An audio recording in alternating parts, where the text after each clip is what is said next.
It's an intensive intellectual process that is difficult to replicate, even for a technology as powerful as artificial intelligence. Patrice Dussault is an English into French translator from Canada who specializes in social science, economics, and the luxury motorcar industry. I could buy the most expensive scalpel in the world, and it's a shiny object and extremely precise, whatever. I can't operate on a person tomorrow because I have no training at all. It's a tool. You need to acquire proficiency with it. What makes a Canadian so different in this aspect? We are traditionally a welcoming country. We pride ourselves on being a place of peace. You could see in front of the church former American President Jimmy Carter having a full conversation with Fidel Castro.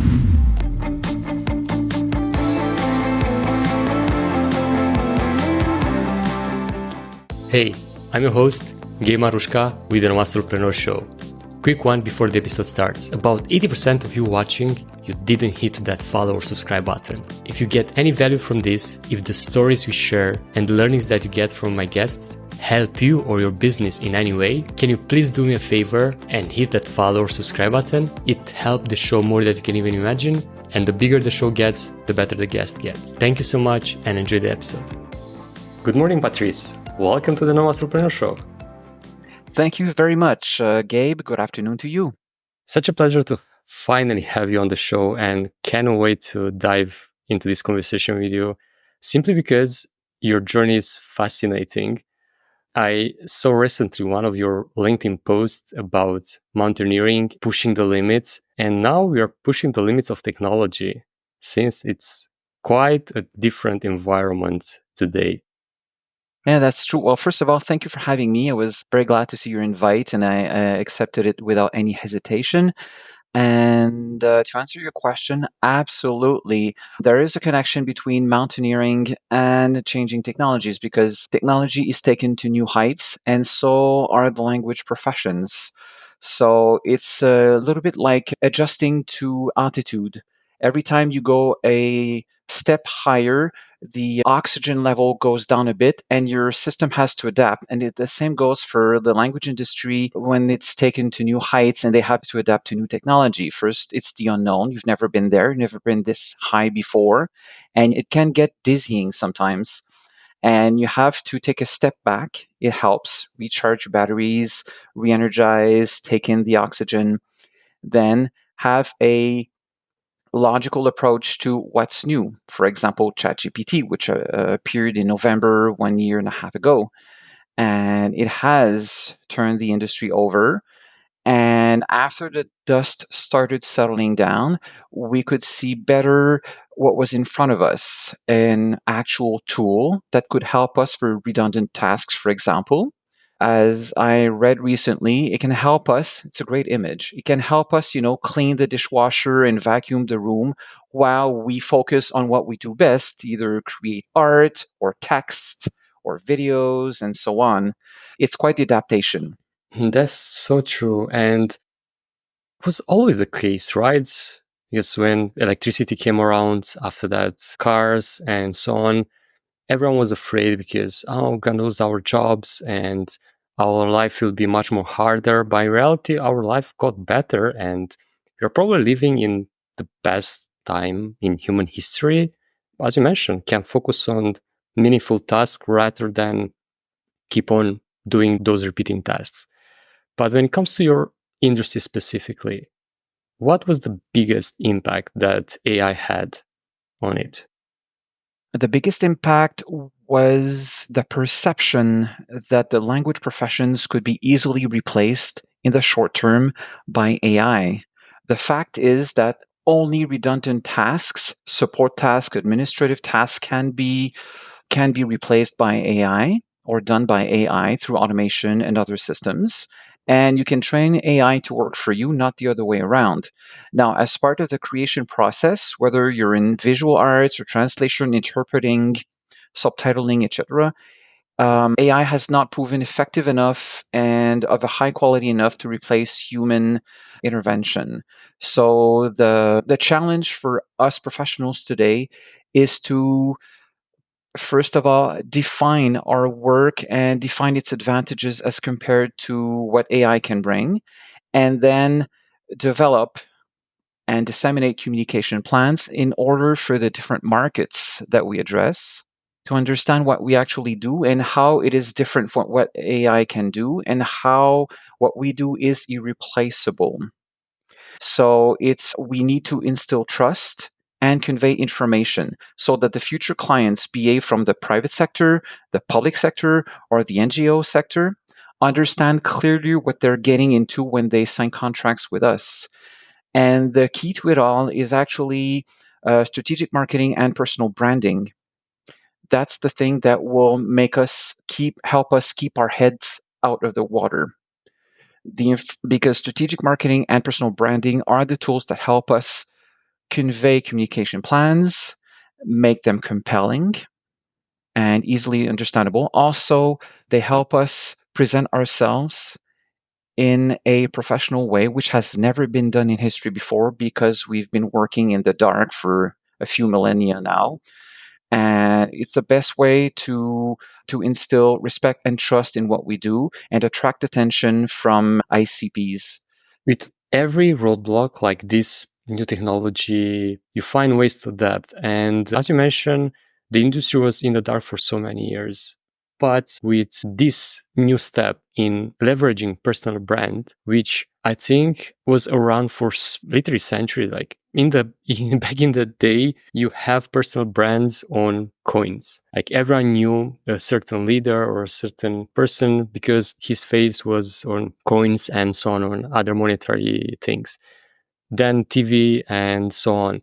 But nowadays with social media, you are having at our disposal a tool that we can use and leverage to actually stand out and be heard, educate, as you well mentioned, in order to be able to make our final customer understand what we actually do, why we are irreplaceable when it comes to comparing our work with technology and so on. And I think this applies to many industries, especially because it's not a fight. As you well said, we have to leverage it and working together, embrace it and see how we can improve our work or use it in other ways, even for personal branding and so on. And on that note, in what ways are you leveraging specifically AI in order to build your personal brand or improve your work? Build a personal brand, that would be writing a tools or research tools that help you gather insight very fast from a very large amount of data. So it gives you ideas that you can develop into posts, for example. In my work, it would be research. There are machine translation platforms that you can use that I mainly don't, but if you get a premium subscription to some of them, you can actually train them on your own data set or your own archives, years and years of archives, so they can get used to your own voice or specific voices of specific clients, and you get much greater results if you train them. And once you get an initial output from a sentence that you put into a machine translation platform, then you have to what we call post edit it, which basically is proof editing, and to make sure that it's grammatically correct, style guide is respected, the company voice or tone for these particular document is respected. So you can use it as research tool, synthesizing tool, maybe for first drafts if it's very well trained on a corpus of text that is your own or your own clients, but not at large. And it cannot replace, otherwise, I would not use it to replace the first draft of a professional translator. Yeah, absolutely acknowledging it, but I know that it's quite a daunting task because it's not like putting piece of text into Google Translate and get the output, especially in specialized industries or governments papers or university lectures. How hard is what you do in terms of nailing down the output? It is very hard. Translation and interpreting have always been difficult professions. It's, first of all, you have to get an intimate understanding of the author's original intent. Then you have to deconstruct his or her sentences and reconstruct them in the way that we speak in the target language, in my case, French. And you have to take into account the cultural differences between French Canada, Belgium, Cameroon, etc. You also have to make sure that every sentence respects local colloquialisms or idiomatic expressions and so on. So it's an intensive intellectual process that is difficult to replicate, even for a technology as powerful as artificial intelligence. Also, because our work is based on the understanding of grammar and style guides, which AI cannot do. It does not understand grammar. It associates it it associates every word with a numerical value, and what it does is it compares the statistical occurrences of those numerical values in large bodies of text. The AI goes like this: if statistically those words most of the time go together, then they should go together when I try to process this text that I'm being fed. But it does so without having any knowledge of the grammar. It doesn't know what it's doing. It's just statistical way of putting words together. It does not understand why the words go together. And that's what makes our profession impossible to replicate. And also where the hallucinations and also sometimes the gaps that you will find in an initial output by a machine translation. It's when it's for written text and you have the time and the budget to have professional translators go through the output and correct it, proof edit it, you can come up with a very good end result. When it's in real time, like for interpreting services, for example, a lot of errors can seep in, whether it's during conference interpretings or sometimes during summits between world leaders who speak different, like Turkish and English or German or whatever. There can be mistakes with dire consequences, and you need a lot of context, and you need leaders who understand that they're having conversation through interpreters who have this experience and who will know that mistakes can happen and will not get angry or get the wrong idea if something weird is replied to them. There's another more serious example. In the UK, there was an official report on this. Between 2018 and 2022, 80 babies in hospitals died or came to serious harm because of the absence of professional medical interpreters. So the nurses were stuck with using Google Translate. And because of the misunderstanding between patient and medical staff, proper care could not be given to mothers and or newborns, and when complications arose, so what happened is that those 80 babies actually died or came to serious harm. That's crazy. Yeah, and that's the thing, right? Like we always hear the expression missing translation. And I think it's so true here because you cannot do that. You cannot rely on tools like Google Translate or similar to convey a message that should be on point and precise, especially when lives are involved or political messages and so on, which can be anyway very easily misinterpreted. It's probably one of those cases that you come across through this conversation and you think about, oh my God, I never thought about this. And that's probably what makes the difference when it comes to hiring someone to actually have on point your translations rather than relying on technology and so on. And of course, here education is involved. How do you convey the fact that your profession is unreplaceable to your end clients? Because often I find that, especially in my industry, that most people cannot do that. They cannot educate their clients that, listen, you cannot simply use, I don't know, ChatGPT to write your website copy or your email sequence and so on without actually knowing what to put in there. In your case, how to translate important documents and so on. How you educate them? in order to understand all this? It's a new challenge as well, an extra challenge, because education was never part of our work before. Governments or diplomats or private companies or NGOs simply went to an interpreter service or a translator service and hired whatever they needed. And they said, we need this text and whatever. And we have a budget or we have a timeline. And can you do this or not? And everything was like, had never been structured before.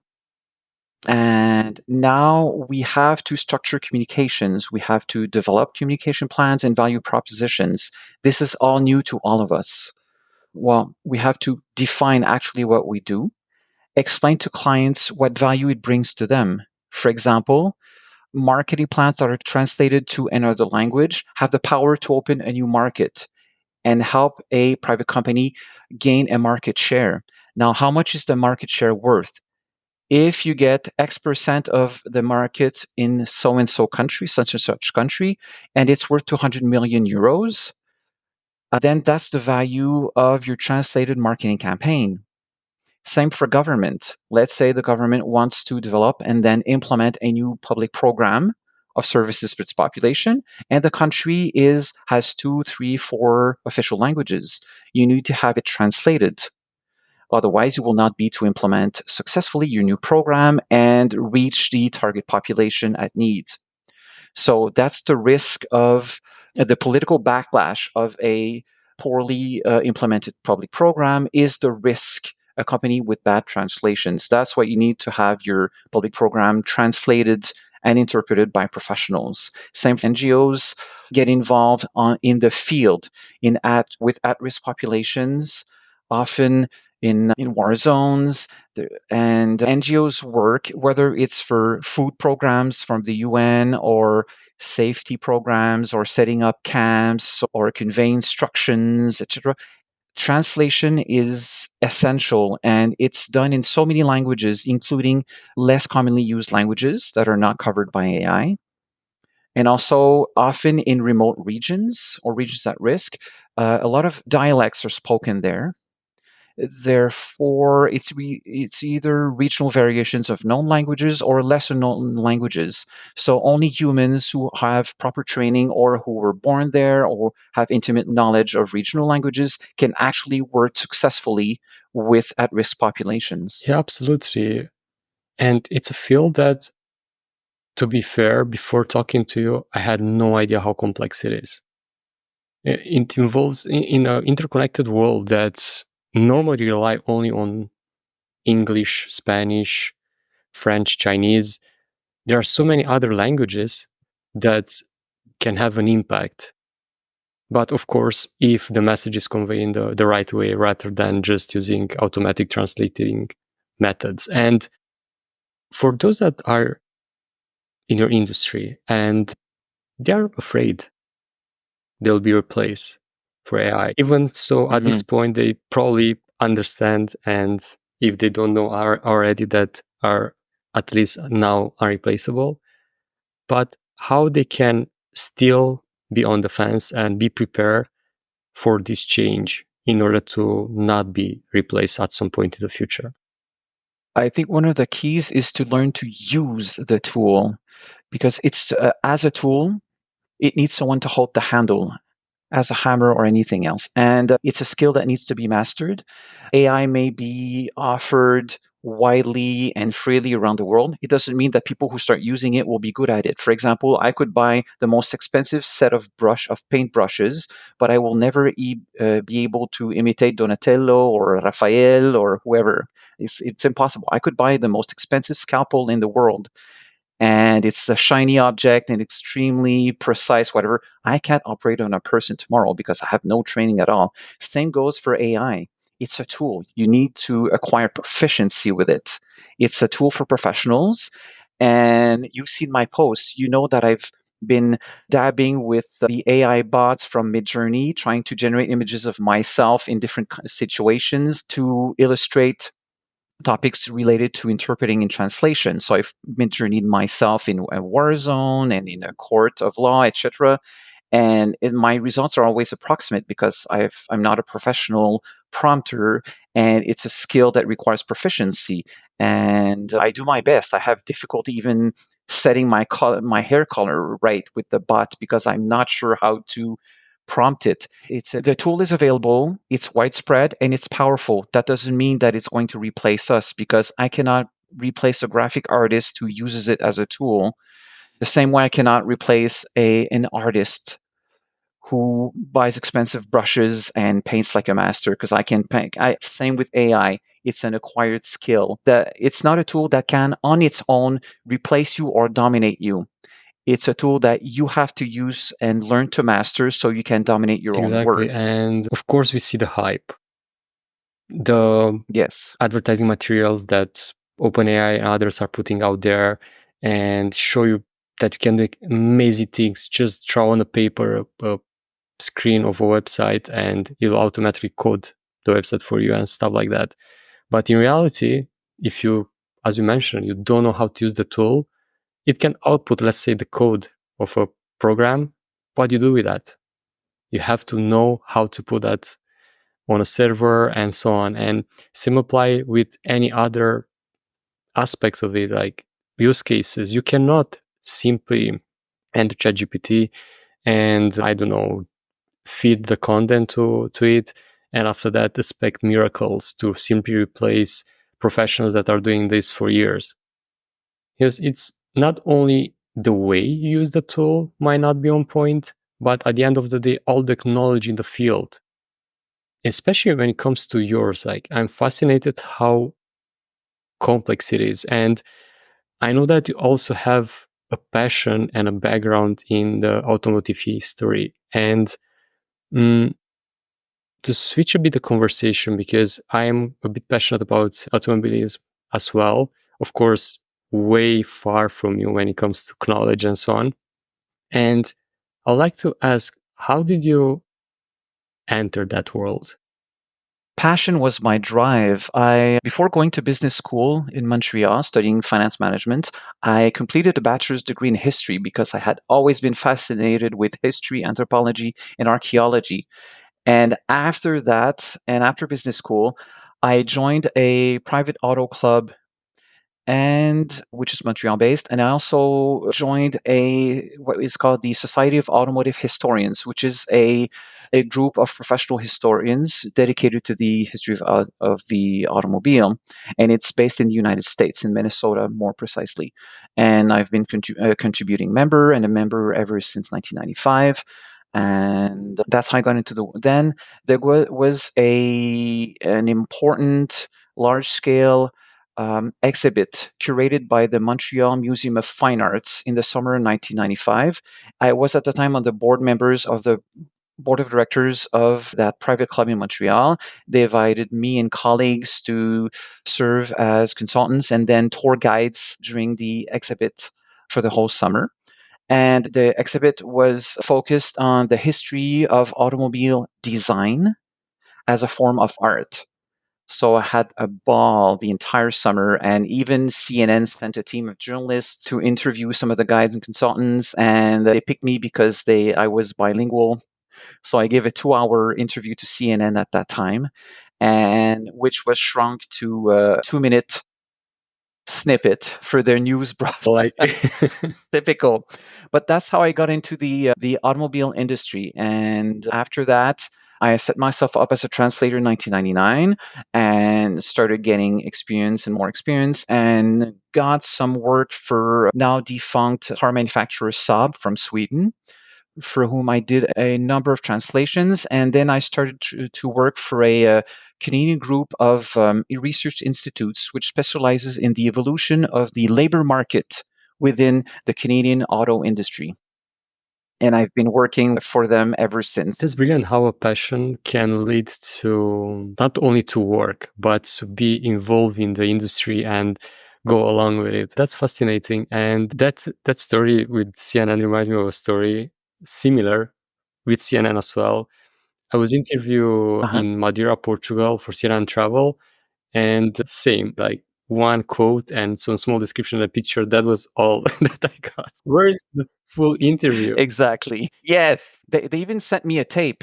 and at the time, which I had transferred to CD-ROM after, and the only thing I got was the 2-minute editor's cut. Looked Such a like pity because, especially when you're starting out and you're involved there, you're passionate, you kind of want to have those archives. And speaking of travel, because this is the Nomad Solopreneur show, have you ever thought about moving around, especially with your job that can be done in so many places around the world that are speaking French and English? true. Translation used to be more sedentary because you needed to use a large number of books in order to work before the computerization of the creation of terminological databases. And now you have access to grammar and style guide on the internet.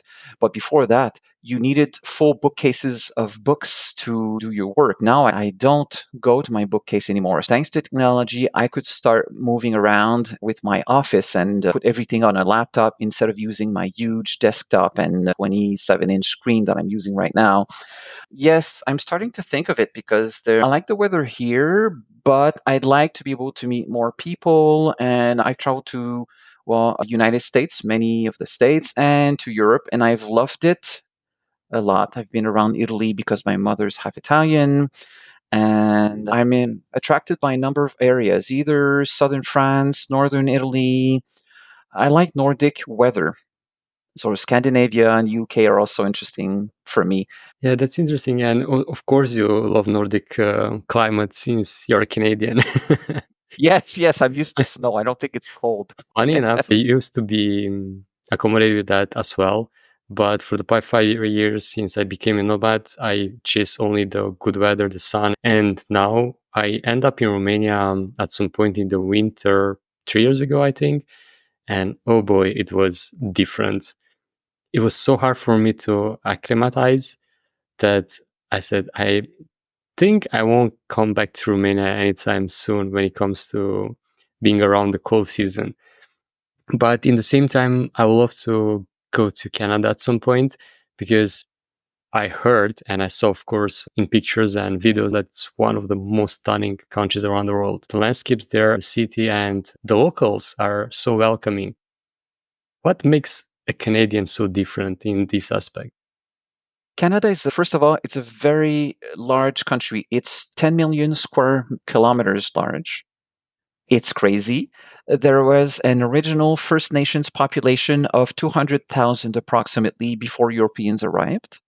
Originally, then, well, when the Europeans arrived, it was first a French colony from 1534 to 1759, 1763. Then it switched to a British colony from 1763 to 1887. I grew up with a mixed background, being exposed to two cultures, two languages, plus my own maternal grandfather's culture, which is Italian. Also, because of the sheer size of the country, demographic tensions are not as important in Canada as they are in smaller countries that are highly populated. That as well, there's an open mindedness that is within the main culture, within the main political messages.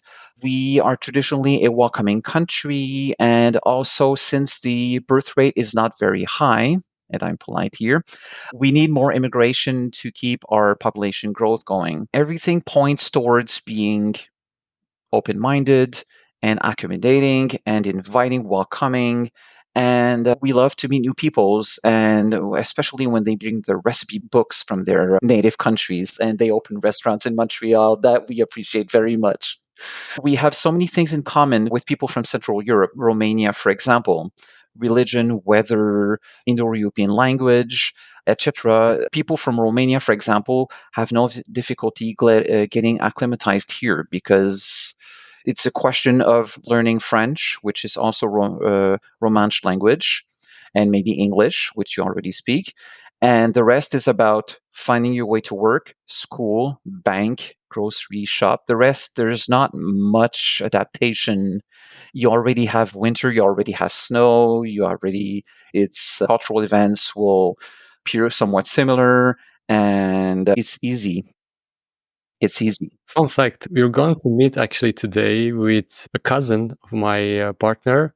which they were born and live in Canada. They are Romanians, but they were born there, and it'll be a first time meeting them, and can't wait to hear more insights as well. And yeah, that sounds great. And I think that's one of the reasons why Canada's so highly rated. And probably at the same time, when it comes to struggled into attracting immigrants, is probably the weather, and not sure how easy it is to get a visa, for example. Speaking of nomadism, are you familiar if there are any nomad visas available or in the work?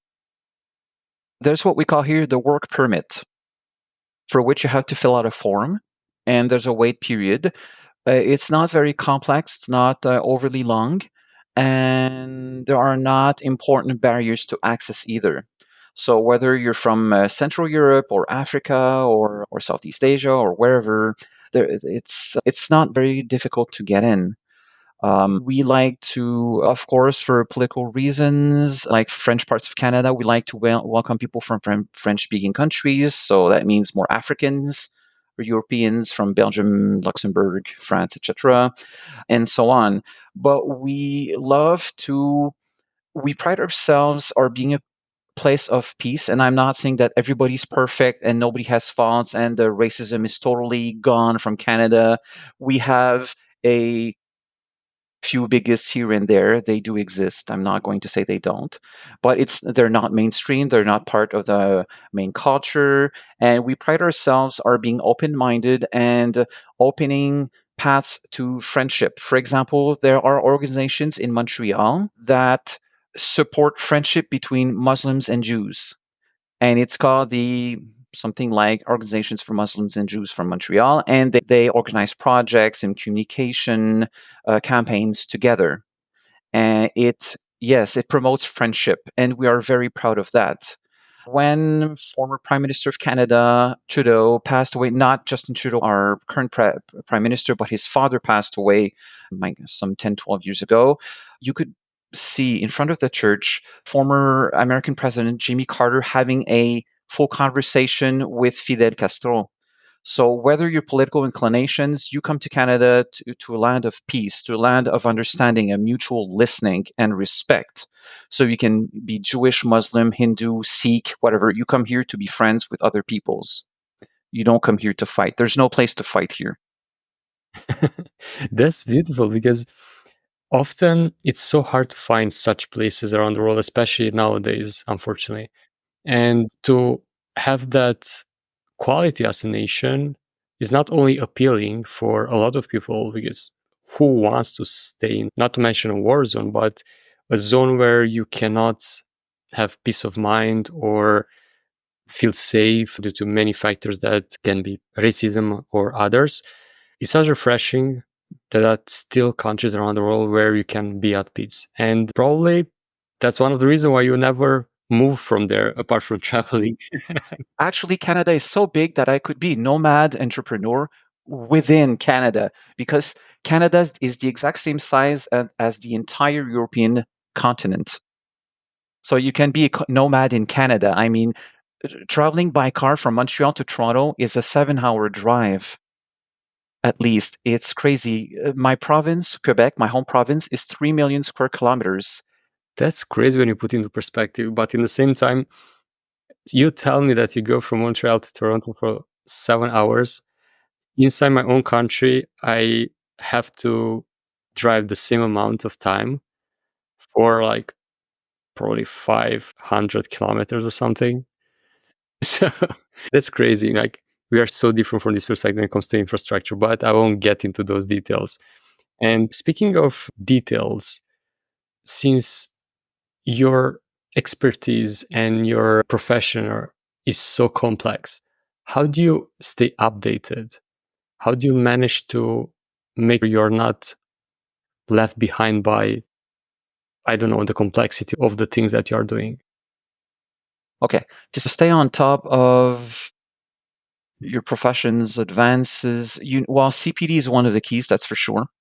And you will find CPD courses all over the place for English to French and French to English translators. Also, one thing that surprised me with its efficiency is engaging daily on LinkedIn with colleagues and also members of complementary professions. It helped me fine tune progress and stay up to date with the complexities of my work by simply exchanging with my colleagues in complementary professions every morning. It's yes, that plus CPD does the job. And also, don't forget to network and go to your industry associations events, whether you're in Montreal, Bucharest, or wherever. It's important to do that as well. That will keep you up to date. And especially after the pandemic, where we are isolated and so on. And now it's more important than ever because we all got used to Zoom and screen type of conversations. But when you go at a real life event, either being a networking event or a conference and so on, Mhm. you actually can build true relationships and not only learn from others, but who know, partner for business and other opportunities, and literally have insights into your industry or other industries without being limited at a screen, which often might be not enough, especially if you want to build a business and you to stay on top of things. And speaking of business, someone that is your ideal target audience is listening to us right now. Call them out and tell them how you can help them and where to reach out in order to work with you. Well, to my target audience, I would say if you're a private company, an NGO, or a government agency, I would say that the quality of your communications and the need to make your own target audience feel heard and understood is primordial.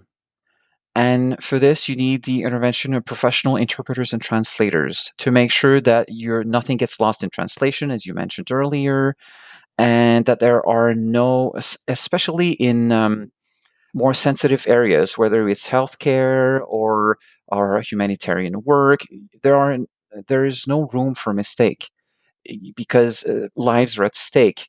And if you feel you have difficult reaching out to your target audience or reaching out to your shareholders or partners or employees, you need to deal with or entrust your communications to professional interpreters or translators to make sure that the messages are clear and there are no misunderstandings, especially in times of negotiations with large labor unions, for example. And there are so many other examples. So you have difficulty getting your message across. You need to avoid misunderstandings at all cost. Call a professional translator or interpreter to make sure that there are no mistakes and no costly consequences or lawsuits. Yeah, especially because those can occur if you're not prepared and if you're not making sure that the outputs of your content and so on it's correctly translated, having the same meaning as you meant to have, and not the other way around. And where they can reach out to in order to connect with you and work together. The simplest way is to find me on LinkedIn. Go to my profile, Patrice Dussault, SAHBA, and they simply go to my About section and they will be able to read my portfolio, get more insight on what I do. And there is a link them to send me a direct message. Perfect. And I'll put the link as well in the show notes for easy access. And to wrap things up, I'd love to ask you to create a challenge for those listening that they can build a foundation in order to avoid being replaced by AI, especially in your field. What they should do in less than 1 week to build that foundation and make sure they are replaceable. I know it's tight deadline, but one actionable thing they can do to do. Okay. In less than 1 week, what they can do is write a list down, a list of their skills, specialties, what makes them unique within their own profession. Like maybe they have a specialty, a special insight, a special experience, special familiarity, intimate knowledge of a field. They have to put that forward. Then they need a personal brand, a strong personal brand, and they need a plan to build that brand now. So they have 1 week to start developing a strategy to build a plan. For that, I recommend they work with a personal branding consultant. to help them. Because when it's not your expertise, you need to get some help from outside your profession. And one of the best helps translators and interpreters can get is that from professional marketers and personal branding consultants. It's so hard to get away from our own expertise and try to create a strategy, especially when it comes to marketing yourself. That's a nice challenge. Thank you so much for sharing that. And thank you so much for sharing your knowledge and your expertise, and as well how you overcome all these roadblocks in today's world. It was a pleasure to have you on the show, Patrice. Thank you so much for having me, Gabe. I had a ball, and I appreciate very much. It was a Likewise. pleasure, genuine pleasure to meet you. Thank you. You, yes, you're one of the few that stick to the end. And I want to thank you from the bottom of my heart for doing so. If you haven't subscribed already, please do so below. And if you got any value from this, please share it with a friend. They might got some value from it as well. Thank you so much, and until next week, pura vida!